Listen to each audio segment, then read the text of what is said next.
Hallelujah hallelujah. आज वचन में जाने से पहले, वचन की शुरुआत करने से पहले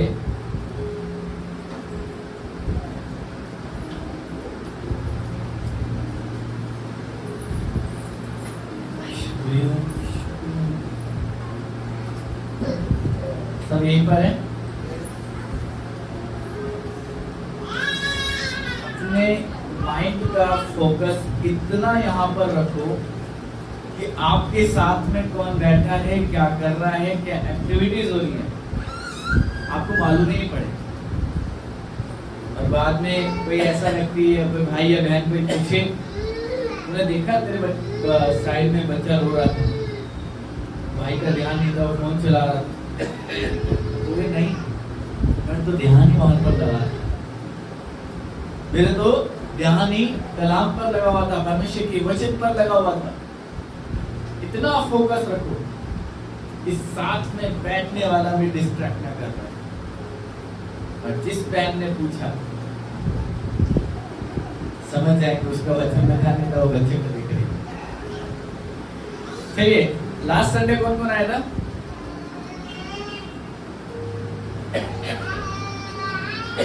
को तो पता लग गया क्या पूछूंगा ना मैं, है ना? तो बिना बोले ही एक बार बता दो, लास्ट संडे क्या वर्ड प्रीच किया गया था?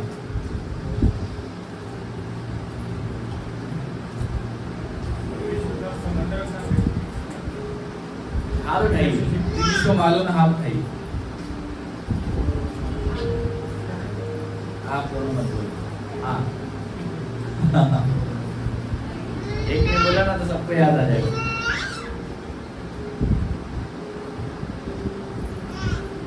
आप थे क्लास में? आप भी थे ना? आप भी थे, आप भी थे, अंदर वाले भी थे। सो मेरे भाइयों, मेरी बहनों, परमेश्वर का वचन इतनी मेहनत के साथ जब आपके आगे परोसा जाता है तो हम अच्छे से एंजॉय करते हैं। क्या आपको उसका स्वाद अभी भी बरकरार है आपके अंदर? जो लास्ट संडे आपने सीखा था, है ना? करीब 2-3 साल पहले जब मैं अपने पुणे गया था, अमृता के यहाँ पर, मैंने वहां पर एक डिश खाई थी, कीमा। ये सच बात है कि मैं उसका स्वाद अभी तक नहीं भूला। वो बनी हुई टेस्टी थी। जो कोई चीज जो टेस्टी बनती है ना, उनका स्वाद नाम लेते ही जुबान पर आ जाता है और बरोबर याद रहता है, बरोबर याद रहता है कि स्वाद कैसा था। भूलेंगे नहीं, हम नहीं कह सकते। उस दिन कीमा खाया था, कैसा था? कौन सा कीमा, कैसा होता है? अरे बड़ा मजा आया, वही एक बार और चलेंगे ना खाने। क्या कहेंगे? बहुत अच्छा लगा, एक बार और चलेंगे दोबारा खाने। ऐसा कहते हैं ना हम लोग। मुझे परसों कोई डिश अच्छी लगी गौरव के यहाँ की, तो मैंने उनको बोला भैया वो वाली डिश मंगाओ, मुझे बहुत अच्छी लगी। जिसका टेस्ट मालूम पड़ा, वो बरकरार रहा 2 दिन तक मेरे अंदर। और क्यों परमेश्वर का वचन हमारे अंदर बरकरार नहीं रहता? क्योंकि सिर्फ और सिर्फ हम यहाँ पर परमेश्वर के वचन को सुनते हैं और सुनने के बाद हम क्या करते हैं? माइंड से निकाल देते हैं, बरोबर ना? इस दिमाग में बैठाते हैं यहाँ तक जब तक चाय समोसा चलता है। मैं तो कह रहा हूँ चाय समोसा भी बहुत दूर हो गया, उससे पहले निकल जाता है कई लोगों के।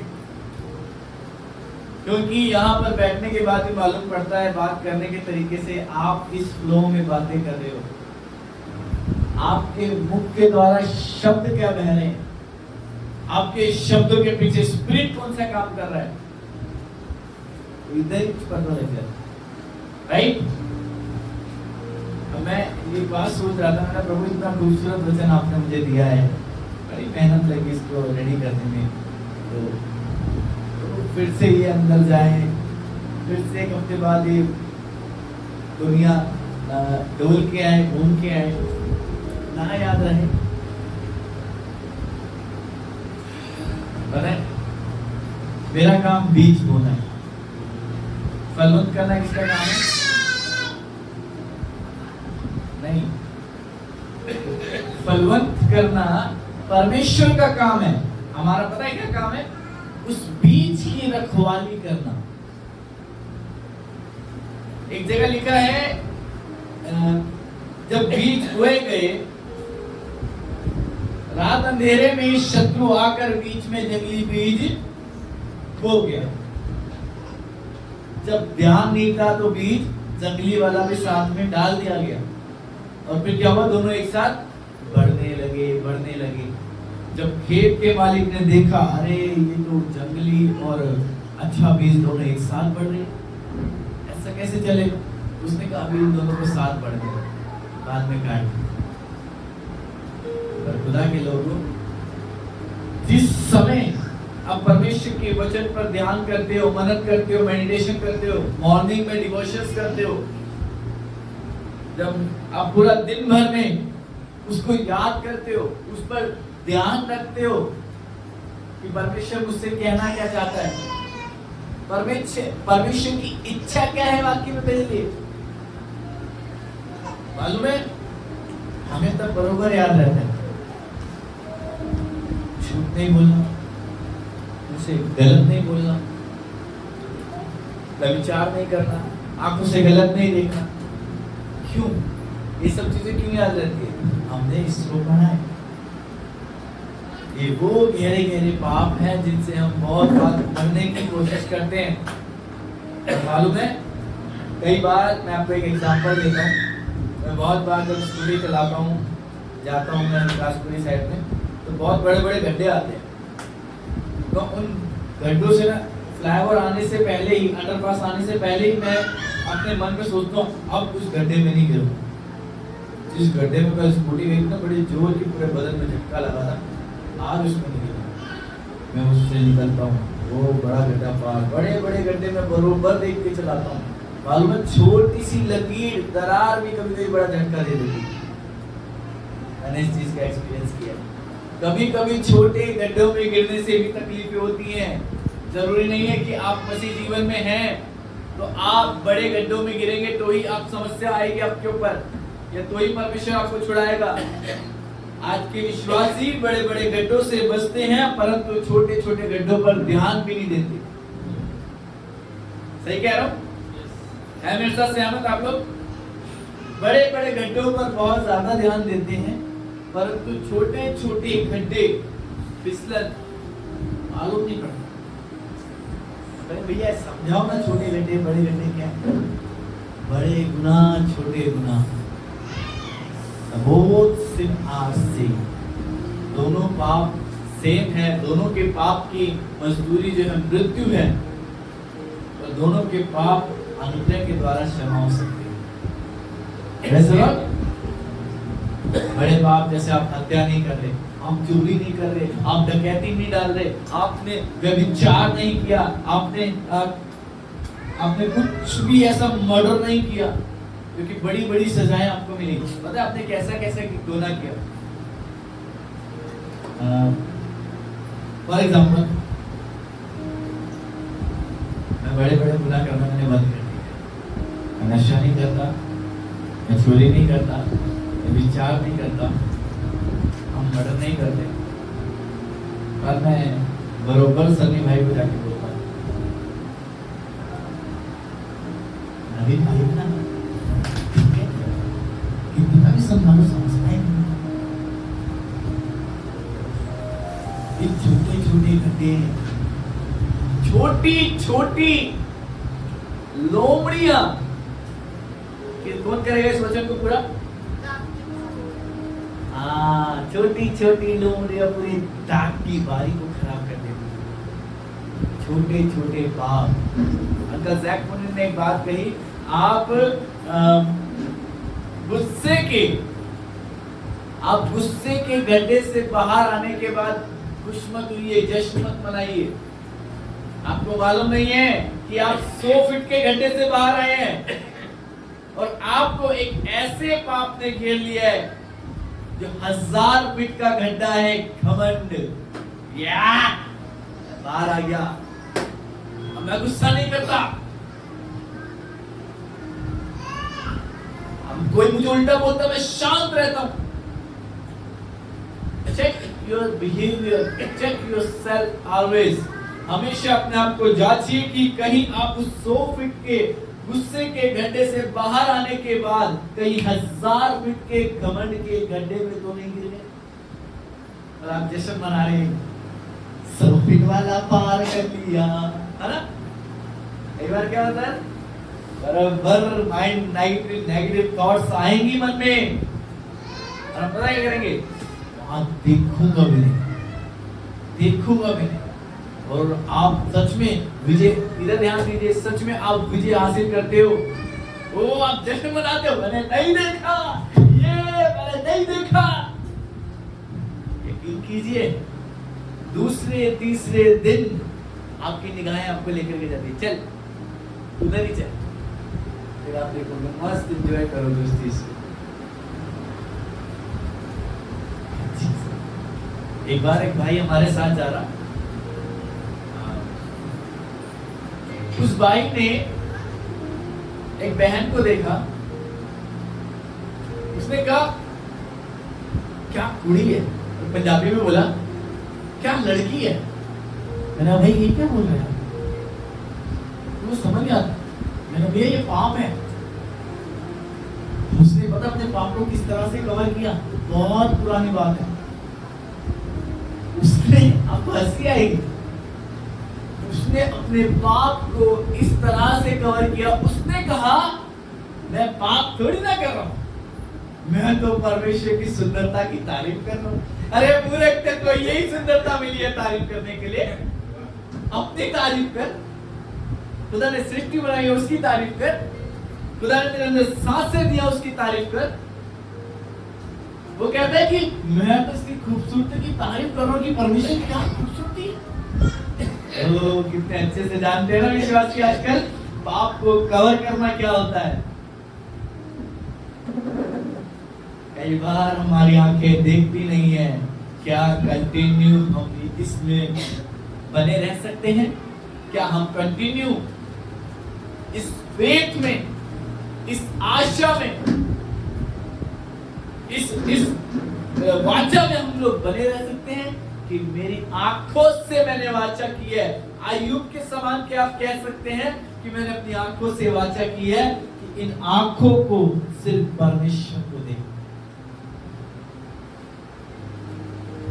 मैंने अपनी जुबान से वाचा बांधी है, इससे सिर्फ खुदावंद की तारीफ होगी, इससे सिर्फ उसके कलाओं की प्रशंसा होगी, इससे सिर्फ उसकी महिमा के लिए मैं अपने मुख को खोलूंगा। दाऊद कहता है प्रभु मैं अपने मुख को तेरे पवित्र स्वभाव के लिए खोलता हूं। वो बयां करता था उसका नेचर, तू करूबों पर विराजमान है, तेरे जैसा कोई नहीं है, वो तू अल्फा है, तू ओमेगा है। इस चीज के लिए हमारा मुख खुलता है।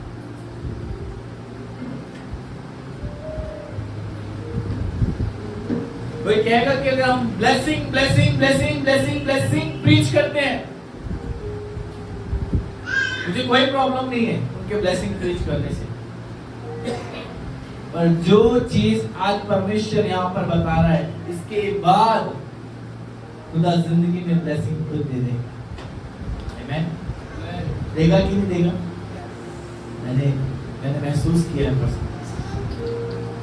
जब हम अपनी इस जुबान को, ये 1.5 इंची जुबान को जब हम खुदा के लिए इस्तेमाल करते हैं ना,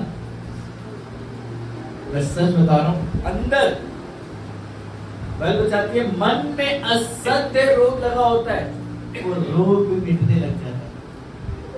यदि किसी के अंदर शांति नहीं है, हम अपने शब्दों को उसके ऊपर इस्तेमाल करेंगे, हम बताएंगे। यीशु मसीह के नाम से कहता हूं, उसके जीवन में आपके इस जुबान के शब्दों के द्वारा शांति आ जाएगी। हम इस जुबान को उसलिए इस्तेमाल करते हैं, खुदा आई प्रेज यू, जैसी भी मैं सिचुएशन में हूं मैं तेरी महिमा करूंगा। See the man, his name Ayub, जुबान को किस तरह से इस्तेमाल कर रहा था वो, पता है? आज लोग किस तरह से इस्तेमाल करते हैं? लोग श्राप देने के लिए इस्तेमाल करते हैं इस जुबान को। बोलिए ये 1.5 इंची जुबान, सब बोलिए ये 1.5 इंची जुबान नरक तक ले जाने के लिए काफी है। सही बोला ना? ये 1.5 इंची जुबान हमें नरक तक ले जाने के लिए काफी है। काफी है। आप घर में बैठे बैठे कुड़कुड़ाओ, आप घर में बैठे बैठे अपने दोस्तों के विषय में, अपने घर के विषय में, अपने बच्चों के विषय में इसी जुबान से, देखिए इसी जुबान से बड़ी खूबसूरत बातें करते हैं। मैं इस बात को शॉर्टी से कह सकता हूं, 90% बिलीवर अपनी जुबान का इस्तेमाल करना नहीं जानते। लोग कहते हैं जीभ के वश में मृत्यु और जीवन दोनों है। ये बात सच है। और उसके बाद एक और वचन लिखा गया है आगे, क्या लिखा है? जो इसे काम में लाना जानता है वो इसका फल भोगेगा। अब जीभ है, समझ लीजिए इसको काम में भी सही तरीके से लेकर के आना। आप पता है किस लिए जुबान इस्तेमाल करते हैं? तो मेरा पैसा नहीं दिया ना, काली जबान है। कई लोग मुझे पता नहीं हल्का सा धब्बा क्या पड़ गया, काली जबान बोलते हैं। लोग उनसे डरते भी हैं, कुछ बोलते तो होना जाए। अरे काली, गोरी, लाल, पीली, हर जुबान से कुछ भी कहो, इसको सही तरीके से इस्तेमाल में लाओगे तो परमेश्वर ब्लेस करेगा। अगर गलत तरीके से इस्तेमाल में लाओगे तो परमेश्वर इसी के द्वारा नाश करेगा। राइट? लोग अपनी जुबान का इस्तेमाल इसलिए कैसे करते हैं? विश्वासी कलीसिया में आने के बाद भी उन्हें बोलने की तमीज नहीं है, बोलने का बिल्कुल भी आज़ादी नहीं है।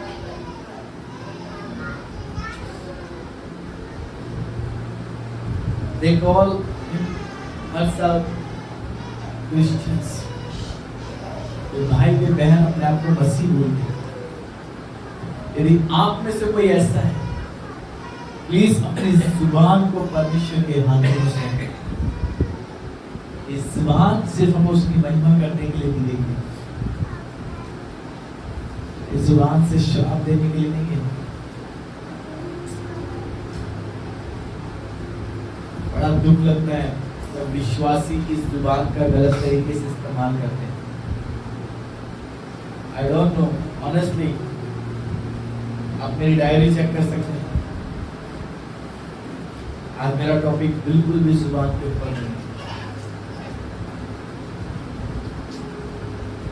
आज मेरा टॉपिक था अकाल।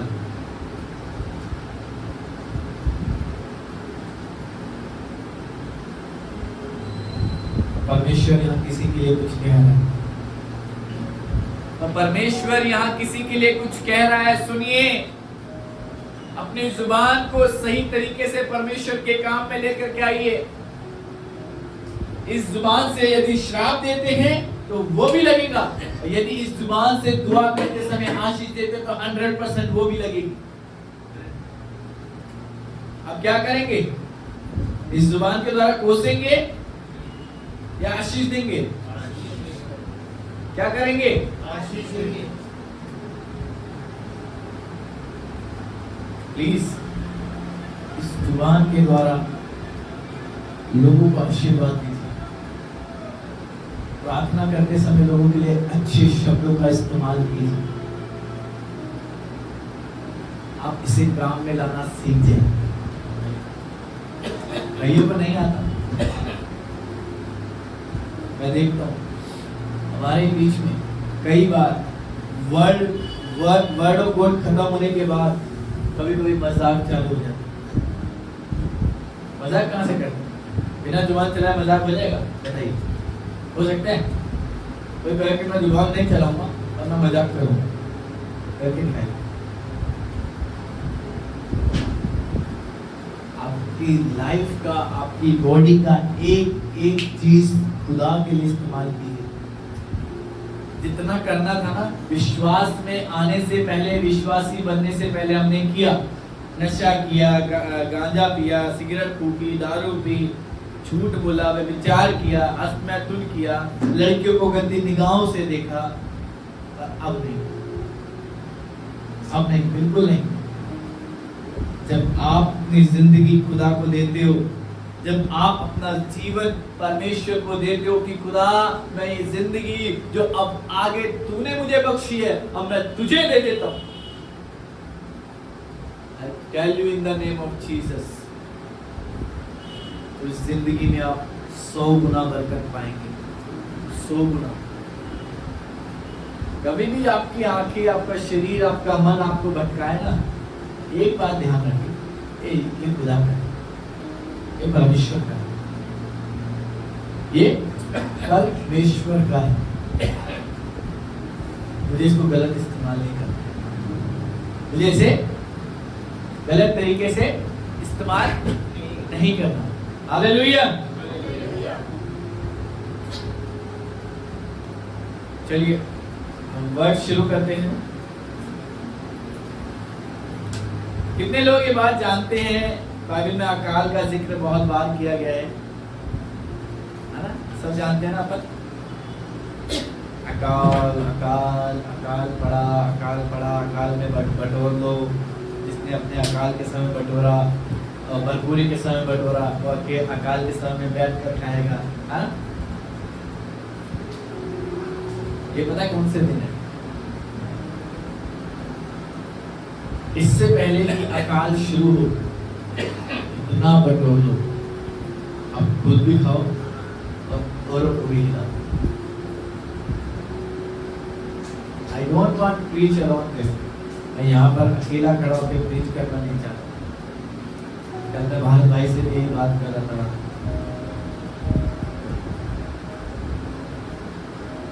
परमेश्वर जो दे रहा है उसको शायद करो, उस पर मनन करो। आपने यूसुफ के बारे में सुना है? किसने सुना है? क्या यूसुफ की स्टोरी में, लाइफ में अकाल का जिक्र हुआ है? हुआ है ना? अपन पढ़ेंगे इसको। उत्पत्ति 41 का 27 में लिखा है। मैं बताता हूँ आपको शॉर्ट में ये स्टोरी को कवर करना चाहता हूँ। यूसुफ किसका पुत्र था? उससे पीछे चलते, अब्राहम से आते हैं। अब्राहम का पुत्र कौन था? इसहाक और कौन? इसहाक और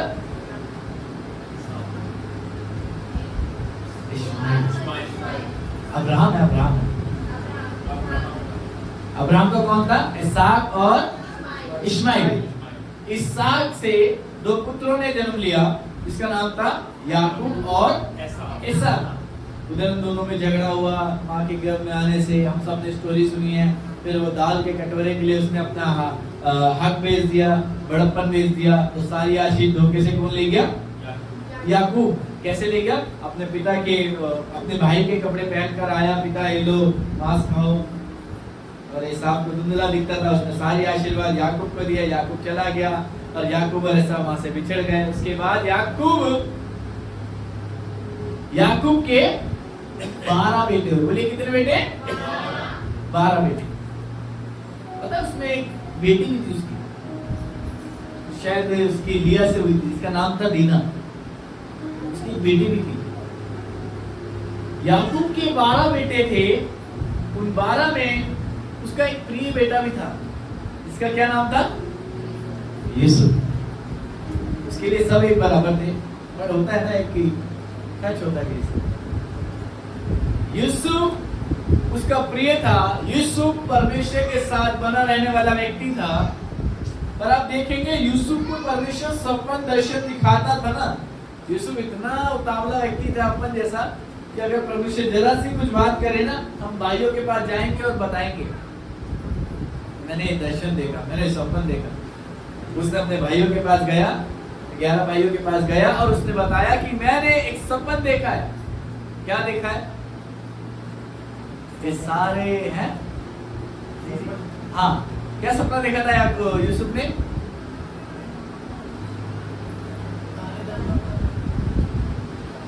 क्या कहते हैं?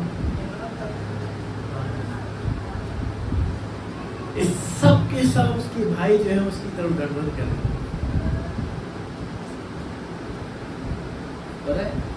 जब छोटा अगर एक गए ना, तो मैंने प्रभु से पाया कि आप सब लोग मेरे आगे दंडवत कर रहे हो, बड़ों को तकलीफ होती। ऐसे ही उसके भाइयों को भी। एक दिन याकूब ने अपने बेटे यूसुफ को एक रंगीला कोट चमचमाता हुआ बना के दिया। उसने अपने भाइयों के पास गया, मैं जाऊंगा अपने भाइयों को एक कोट दिखाने। जब भाइयों खेत में काम कर रहे थे, ओ यूसुफ जब गया वहां पर, भाइयों ने कहा देखो आ गया दर्शन सपन देखने वाला, आओ हम इसका काम तमाम कर देते। इविल थॉट्स चलने लगी। उन्होंने क्या किया पता है? उन्होंने उसको खूब मारा, लहूलुहान कर दिया और उसके कोट को ले लिया। एक भाई ने कहा तुमने इतना मारा ना, छोड़ दो इसे, जान से मत मारो इसे, तुमने इतना मारा इसे, जाने दो, छोड़ दो, ऐसा करो इसको अधमरा कर दिया तुमने, अब गड्ढे में फेंक दो। कोई बात। उन्होंने उसका रंगीला कोट लिया और उस पर एक जानवर का खून लगाया और पिता को जाकर दिखाया, यूसुफ को जानवर खा गया। ओ पिता जिससे प्रेम करता था इतना शोक में आ गया। यूसुफ गड्ढे में पड़ा था। आपको मालूम है, उसे वहां से किसी ने उठाया, खरीदा, गड्ढे में पड़ा, बेच दिया गया। फिर एक जगह एक राजा के महल में पहुंचा दिया गया। पता है वहां पर क्या हुआ? काम करता था, बढ़िया बरोबर काम करता था, सबको स्टोरी मालूम होगी। फिर वहां पर हमने देखा कि उसकी वाइफ ने, पोतीफर की वाइफ ने उस पर डोरी डालना शुरू कर दिया, उसको वासनाओं में गिराने के लिए, व्यभिचार में गिराने के लिए उसके पीछे पड़ गए। पर जब वो बिस्तर पर था, या यूसुफ बिस्तर पर आकर के शोर मचाने लगे। यूसुफ जो है परमेश्वर के महल में, उसने कहा तुझे कोई नहीं देखता पर मुझे मेरा यहोवा परमेश्वर जरूर देखता है। वो बाइबल बताती है अपने वस्त्र छोड़कर जब वो भागा तो उसकी वाइफ ने इल्जाम लगाया कि मेरे साथ गलत करने की कोशिश कर रहा था। आपको मालूम है उसके बाद उसको जेल में डाल दिया गया। जेल में 13 साल उसने टाइम स्पेंड किया। 13 इयर्स। कितना बोलिए? 13 साल। पता उस बीच में बहुत सारी कहानियां हुई। जब आप पढ़ेंगे ना उत्पत्ति उसका 38, 39, 40, 41, इसके अंदर सब जिक्र है उसके बारे में। 13 साल के बाद किसी ने एक चीज देखी, राजा ने एक सपना देखा, राजा फिरौन ने, कि मैंने ये सपना देखा, पूरे महल में कोई नहीं है जो मुझे इस सपने का अर्थ बता सकता, कोई नहीं है। फिर एक व्यक्ति जो जेल से आजाद हुआ था, राजा का पिलान जो थे, उन्होंने कहा राजा हमें याद आया, एक व्यक्ति जेल के अंदर है, यूसुफ उसका नाम है, वो सपन का दर्शन का अर्थ बताता है, अगर तेरी मर्जी हो तो मुझे बुलाएं। बुलाओ उसे। या बढ़िया से वस्त्र पहनकर चमचमा के फिर राजा के सामने हाजिर हुआ। सब लोग इधर ध्यान दीजिए। पता है क्या बात हुई वहां पर? राजा ने अपने दोनों दर्शन बता दिए, यूसुफ ने उसका बरोबर अर्थ बता दिया। पता है यूसुफ को क्या कहा? आज से तू मेरा मंत्री है। अरे जो व्यक्ति कुछ सेकंड्स पहले जेल में था, परमेश्वर की विजडम पा करके, अपनी जुबान को नियंत्रण में रख करके, उसने परमेश्वर की सहायता से वो शब्दों, उन दर्शन का, सपन का अर्थ बताया। पता वो वहां पर भी बड़ाई कर रहा था। जब यूसुफ से कहा तू क्या तू मेरे सपन का अर्थ बता सकता, उसने वहां भी खुदा की प्रशंसा की। कहता है यहोवा परमेश्वर आपकी फिरौन को अर्थ बताएगा, परमेश्वर इसको खुशी का समाचार देगा। उसको जब वो पदवी मिल गई, जब वो राजा बन गया, वहां का किंग बन गया, वहां का सब चीजें उसके अंडर में। जो सपन उसने बताया था ना, उसमें एक चीज थी कि 7 साल जो है वो किसके हैं? बेदारी के हैं, मतलब बटोरने के हैं। और फिर 7 साल जो आएंगे, पतली गाय देखी है तूने राजा, वो अकाल के दिन आएंगे। उसने कहा कि मैं सपन का इतना गहरा अर्थ बता सकता है, तो इसी को काम में लिया जाए। आवाज आ रही है अंदर सबको? जब यूसुफ को प्लेस मिला, हम सब जानते हैं यूसुफ ने उन अपनी बढ़ती के दिनों में, अकाल से पिछले दिनों में, अकाल आने से पहले उसने इतना अनाज बटोर लिया, इतना अनाज बटोर लिया, पूरे देश के लोग अकाल के समय में यूसुफ के पास आ रहे थे अनाज लेने के लिए। हालेलुया। क्या कोई इस बात पे बिलीव कर सकता है? एक व्यक्ति भाइयों के द्वारा ठुकराया गया, गड्ढे में डाला गया, 13 साल जेल में रहा, उसके बाद परमेश्वर ने उसको 13 साल के बाद उठाया और वो फिर वहां का मंत्री बन गया। और सब अपनी भरपूरी के समय में यूसुफ ने इतना बटोरा, बाइबल बताती है अपनी भरपूरी के समय में यूसुफ ने इतना बटोरा कि अकाल के दिनों में पूरे देश के लोग उससे अनाज लेने के लिए आ रहे थे।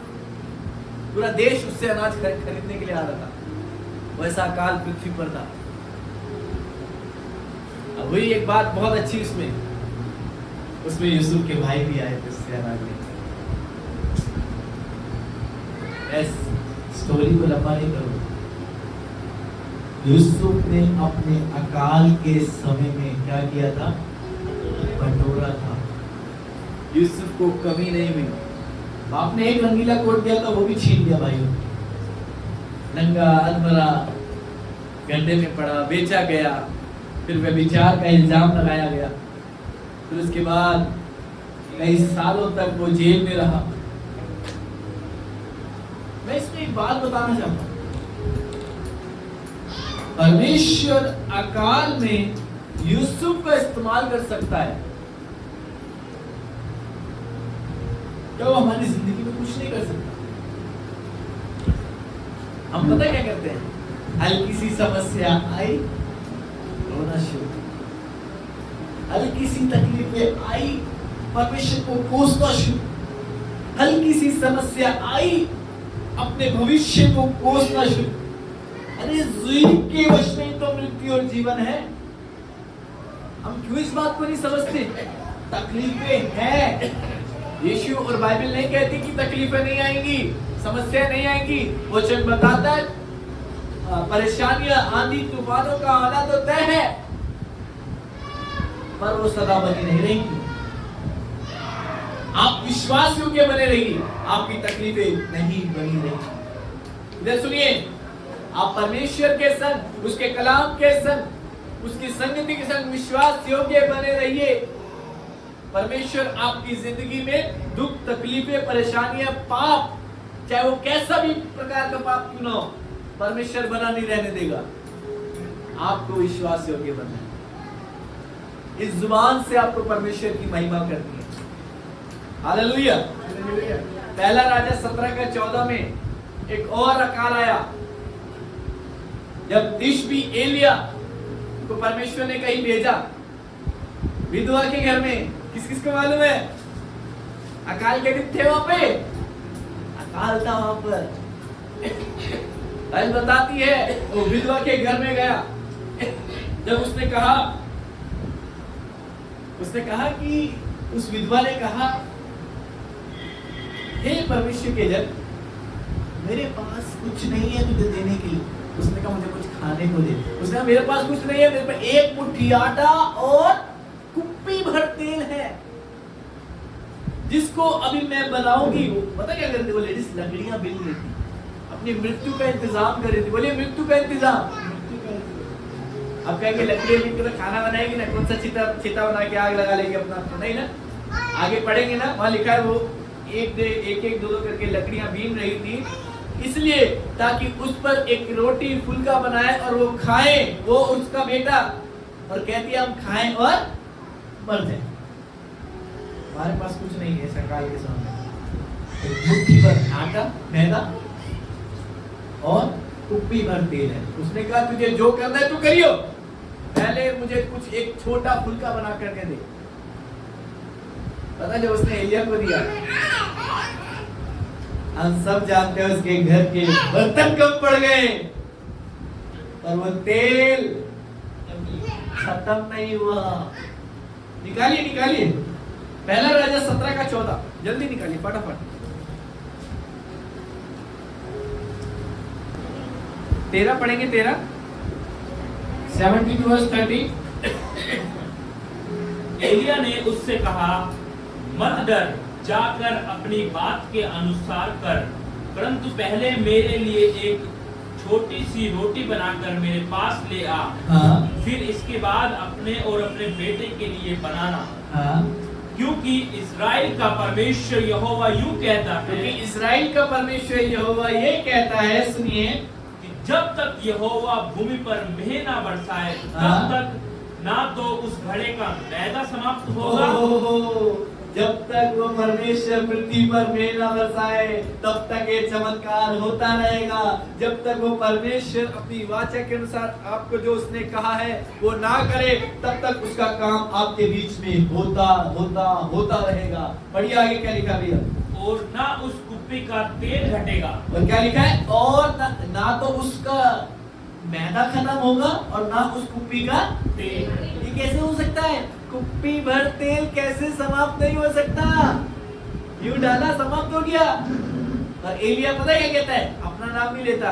लिसन, वो कहता है, मैं बढ़ता हूं 14, क्योंकि इस्राएल का परमेश्वर यो कहता है, इस्राएल का परमेश्वर यहोवा, he mentioned his name, glorified name। सुनिए, वो परमेश्वर तुमसे ये कहता है। मैं कहूँ ना, अगर मैं आपसे कहता हूँ, आप हल्के में लोगे, मजा नहीं आएगा आपको। जब मैं कहूँ ना, सुनिए परमेश्वर आपसे क्या कहता है, आपके कान चार हो जाएंगे, बरोबर सुनने लगेंगे।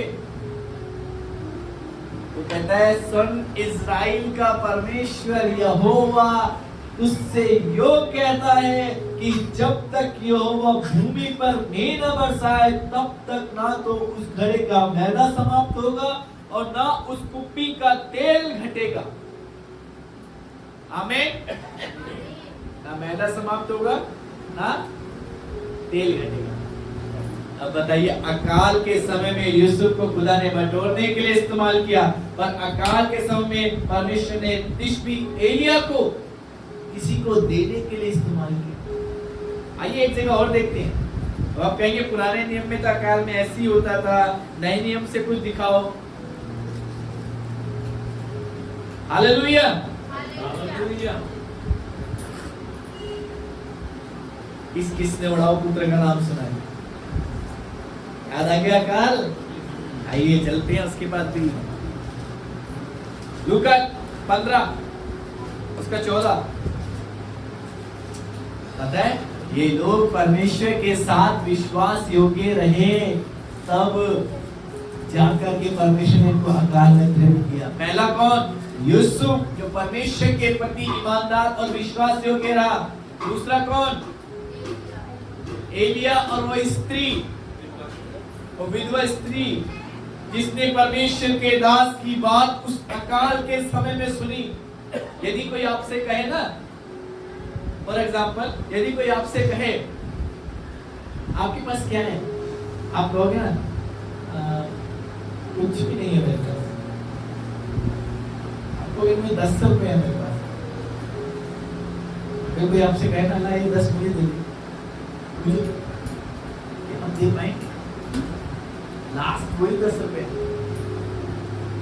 किसी का एक कुरकुरा लेके आऊंगा, खाऊंगा और मर जाऊंगा। जिंदगी में कुछ है ही नहीं, दुनिया में पूरा काल पड़ा है, कुछ भी नहीं है। चलिए आपके पास बहुत अच्छी डिश पड़ी है, खाने की अच्छी सी डिश है।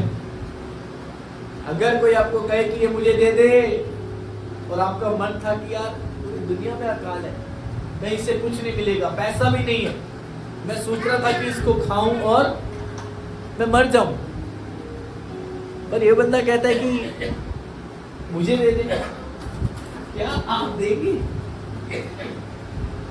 लिसन, क्या आप देंगे? आपके पास एक ही है और आपसे वो एक भी मांगा जा रहा है, तो क्या आप देंगे? रिमेंबर,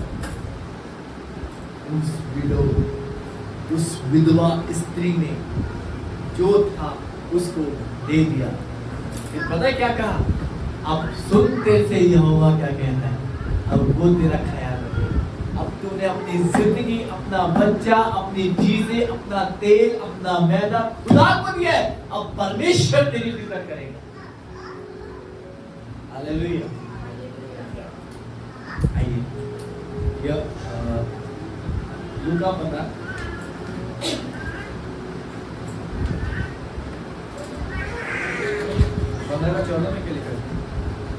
जब वह सब कुछ खर्च कर चुका तो उस देश में बड़ा अकाल पड़ा और वह कंगाल हो गया। क्या पड़ा भैया?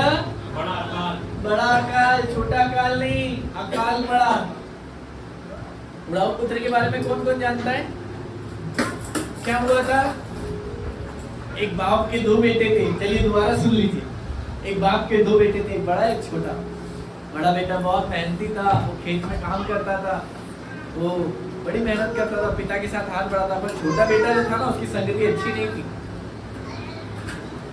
एज ए स्टोरी मैं आपको बता रहा हूँ, ध्यान से सुनिएगा, इसके बाद हम वाइंड अप करेंगे। छोटा बेटा जो था वो इतना खास और अच्छा नहीं था पिता का। पिता उससे बहुत प्रेम करते थे, पर वो पिता की चीजों और संपत्ति से प्यार करता था। कौन? छोटा वाला। पता है क्या कहता है? दोस्तों की बातों में आ गया, एंजॉय करते करते उसने क्या कहा? पिता, मेरी संपत्ति में थे, मेरी संपत्ति प्रॉपर्टी में से जितना मेरा हिस्सा है तो मुझे सदका दे, मुझे दे दे। पिता ने कहा सब कुछ तो तेरे ही है। मतलब उस बच्चे ने कहा मुझे अपने तौर तरीके से जिंदगी को जीना है, जो मेरा हिस्सा है तेरी जायदाद में से वो मुझे दे दे। पता है बाप ने क्या क्या क्या सोचा? ये खुश रहेगा, ये उसको उसका आधा सब कुछ दे दिया। बोलिए सब कुछ दे दिया। पता उसने क्या किया? बाइबल बताती है वो दूर देश चला गया और वहां पर जुए में, पाप में, नशे में, व्यभिचार में, इन सब चीजों ने अपनी सारी पूंजी पिता की बर्बाद कर दी। बोलिए बर्बाद कर दी। वो इसलिए बर्बाद कर दी ताकि क्योंकि उसकी संगति अच्छी नहीं थी। अपने पिता की संपत्ति ली और ले जाकर दुनिया में उड़ा दी। अब बाइबल बताती है 15:14 में, 13 पढ़ेंगे। बहुत दिन ना बीते थे कि छोटा पुत्र सब कुछ इकट्ठा करके दूर देश को चला गया। देखिए लिखा है ज्यादा दिन नहीं बीते थे। सुनिए इधर, छोटा बेटा सब कुछ इकट्ठा करके दूर देश चला गया और वहां कुकर्म में अपनी संपत्ति उड़ा दी। वर्ड यूज किया, कुकर्म। इसमें सारी चीजें आती हैं, बरोबर आती हैं। व्यभिचार में, गंदगी में, नशे में, झूठ में, लालच में उसने अपनी सारी संपत्ति उड़ा डाली। आगे क्या लिखा भारत भाई? जब वह सब कुछ खर्च कर चुका तो उस देश में बड़ा अकाल पड़ा। है जब सब खर्च कर चुका, तो उस देश में एक बड़ा अकाल पड़ा। हाँ? और वह कंगाल हो गया। अरे बाप रे, ये क्या हुआ? अभी तो पिता से सारी संपत्ति लेके आई, उड़ा दिया, और अकाल पड़ते ही कंगाल हो गया। अकाल पड़ते ही कंगाल हो गया। आगे, इसलिए वह उस देश के निवासियों में से एक के यहाँ जा पड़ा। हाँ? उसने उससे अपने खेतों में सूअर चराने के लिए भेजा। देखिए, अकाल पड़ा ना, तो एक उस देश में जाकर के रहने लगा, उस एक व्यक्ति के यहाँ पर, और उसने उसे क्या काम दिया? बोले सूअर चराने का। क्या चराने का? सूअर चराने का। अरे घोड़े चढ़वाओ, गधे चढ़वाओ, बकरियां चढ़वाओ हमसे, है ना, गाय भैंस चढ़वाओ, काम भी क्या मिला बेचारे को? सूअर चराने का। आगे, और वह चाहता था कि उन फलियों से जिन्हें सूअर खाते थे अपना पेट भरे, और उससे कोई कुछ नहीं देता था। सुनिए सुनिए सुनिए सुनिए, पिता के घर में राज से रहने वाला छोटा बेटा संपत्ति का आधा हिस्सा लेकर चला गया। जब अकाल पड़ा तो सब खत्म हो गया। फिर वो किसी के यहाँ जाकर के रहने लगा। बताया उसका खाना क्या था? उस अकाल के दिन में वो फलियां खाता था जो सूअर खाते हैं। इधर मेंशन है, इधर लिखा है। और वह चाहता था कि उन फलियों में से जिन्हें सूअर खाते थे अपना पेट भरे। बाप के साथ राजगद्दी पे खाने वाला आज सूअरों के बीच में खा रहा है। अकाल ने उसकी ये हालत कर दी। एक बात बताओ, हम लोग इधर देखिए, सब लोग अभिनंदन करें। आप सब के सब बाप के साथ खाने वाले व्यक्ति हो।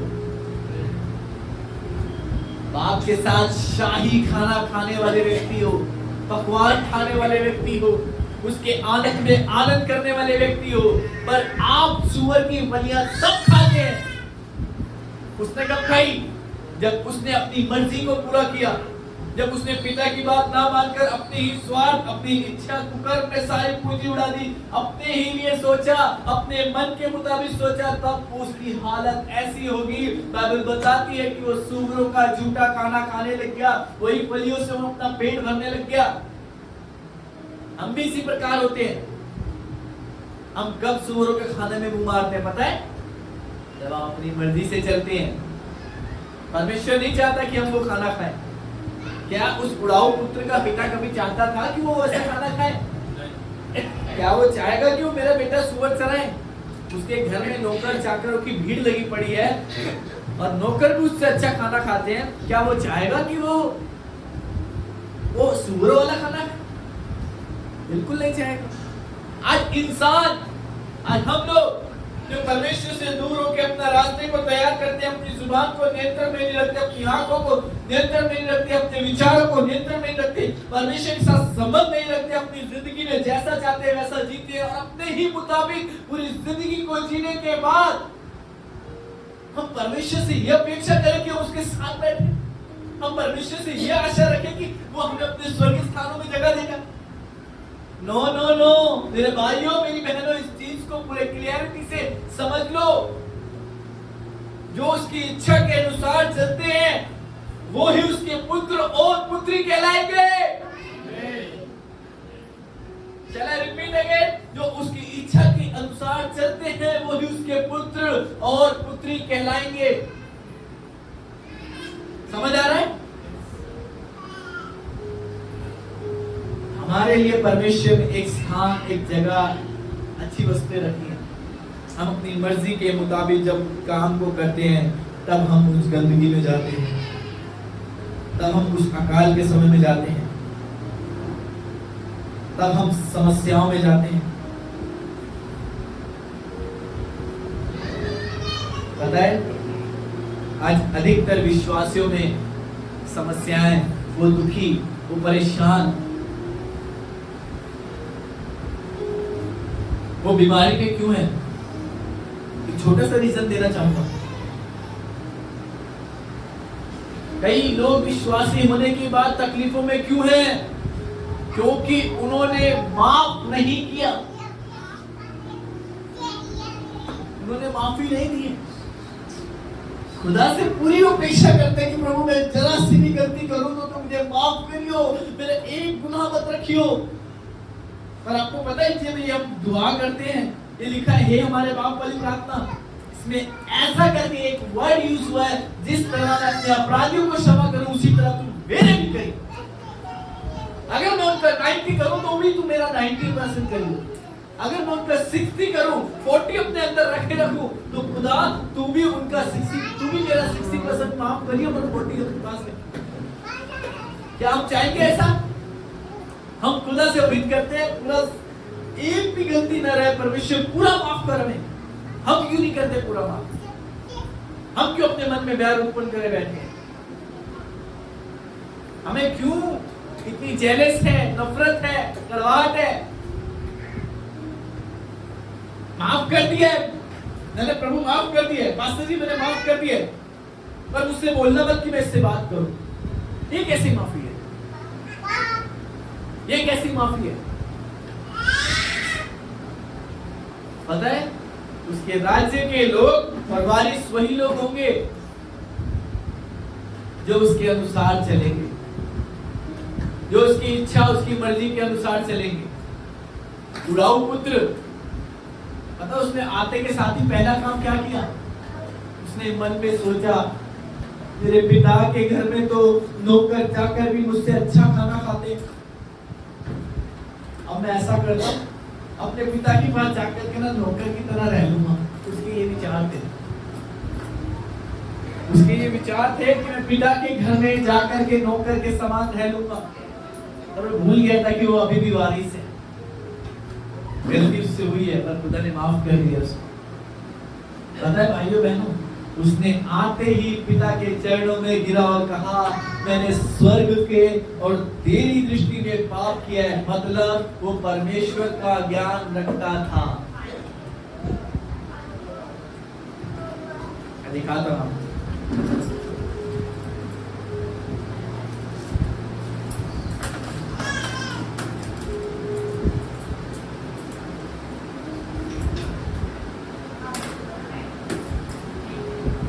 देखिए 18 में लिखा है मैं उठकर अपने पिता के पास जाऊंगा और उससे कहूंगा कि पिताजी मैंने स्वर्ग के विरोध में और तेरी दृष्टि में पाप किया है।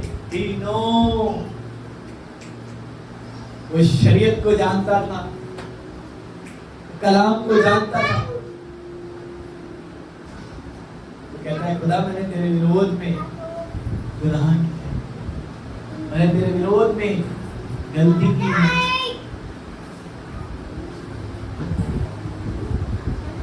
प्रभु मैंने तेरे विरोध में गलती की। बताओ क्या चीज कहता था? मैं यहाँ से उठ, वो कहता था मैं उठूंगा, पिता के पास जाऊंगा और उससे कहूंगा हे पिताजी मैंने स्वर्ग के विरोध में और तेरे विरोध में गलती की है। ये बाइबल बताती है कि उसने वहां वर्ड यूज किया मैंने स्वर्ग के और तेरे विरोध में गलती की है। मतलब परमेश्वर की आज्ञा को भी जानता है। वो गया कन्फेशन स्माइल लेकर के, और पता है उसने क्या कहा? उसने सबके, उसके पिता ने उसको गले से लगाया और सबके सामने कहा ये मेरा वे बेटा है जो मर गया था, right now he is alive, ये जीवित है पर अब जी उठा है। खुदा आपको आपकी मरी हुई परिस्थितियों में से उठाने के लिए आया। यदि आप कहीं ना कहीं अपने आप में कन्विक्ट हैं कि मैंने गुनाह किया है, गलती की है, आज ही परमेश्वर के पास जाइए। अकाल के दिनों में परमेश्वर आपको भरपूरी से तृप्त करेगा। दुनिया में अकाल होगा पर आपके पास मन्ना होगा।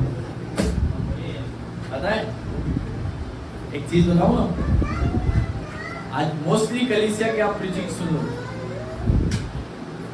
वर्ड का अकाल है,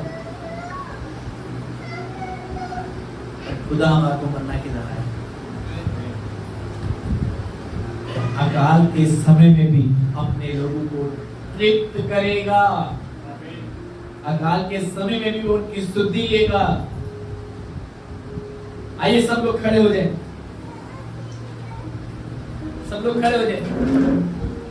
भारत भाई इधर आ जाए।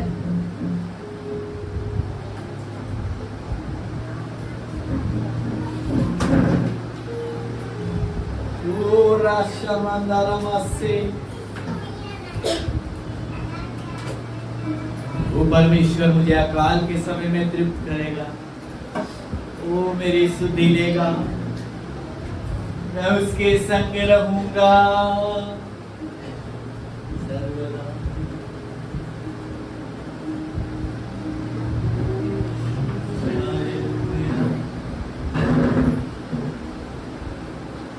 मेरे पीछे कन्फेशन कीजिए।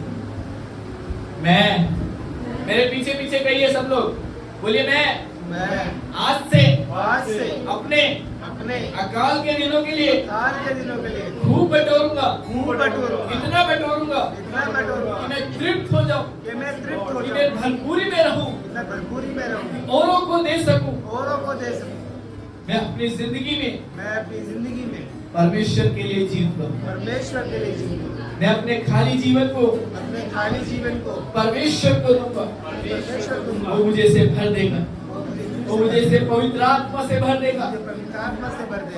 यीशु के नाम, आमीन। मैं केवल तुझसे प्यार करूं, मैं केवल तुझसे प्यार करूं, मैं केवल तुझसे प्यार करूं, मैं केवल तुझसे प्यार करूं, तेरे ही प्यार,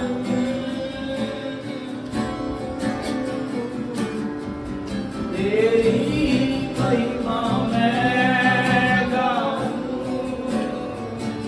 तेरे सामने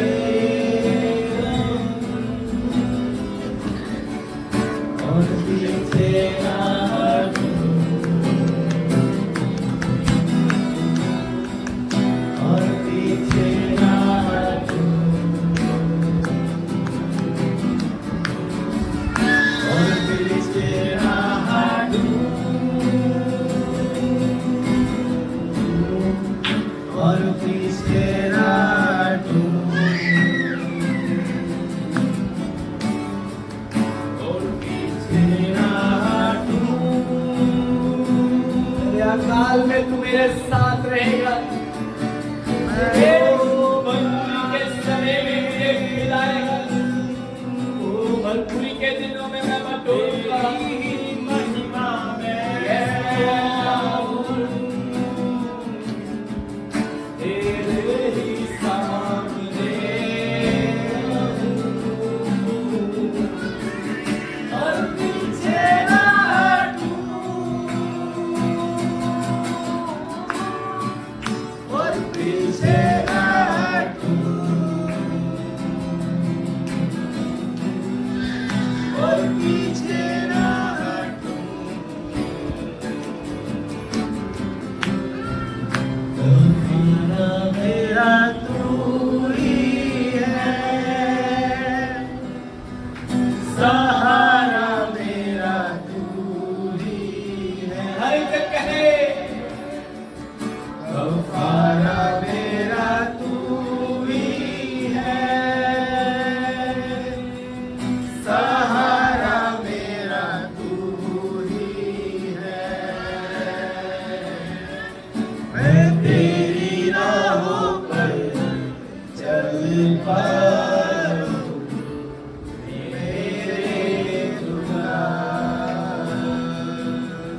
मैं तेरी राहों पर चलता रहूं, मेरे खुदा। Thank you, Lord. Thank you, Jesus. Thank you, Master. We worship you, Lord. We worship the King, the Almighty Savior, the Lord of Lords, the King of Kings. Yehoshua मशाया। वाह, I love you, माँ। I really love you, Lord। ये लोग तेरे हैं प्रभु। प्रभु हर एक को अपने पवित्र आत्मा से भर, हर एक की जिंदगियों को तू नया कर दो, हर एक के जीवन में तेरा पवित्र आत्मा काम करने पाए प्रभु। हर एक को सही गलत के फैसलों में तेरा आत्मा अगुवाई करने पाए। मैं तेरे लोगों को तेरे हाथों में सौंप दो। हर एक की बीमारी को छोड़, उनके जीवन में से बीमारियां छोड़ के जाने पाए। हर एक की बीमारी छोड़ के जाने पाए। हर एक बंधन टूटने पाए यीशु मसीह के नाम में। हम वादा करेंगे, हम वादा करते हैं कि हम सारी महिमा आपको देंगे यीशु मसीह के नाम में। आमीन, आमीन। आप सभी को जय मसीह की। खुदावंद आज के कलाम के दौरान आप सभी को बड़ी बरकत दे, और जिन्होंने बपतिस्मा लिया है वो लोग खड़े रहें, बाकी आप बैठ सकते हैं।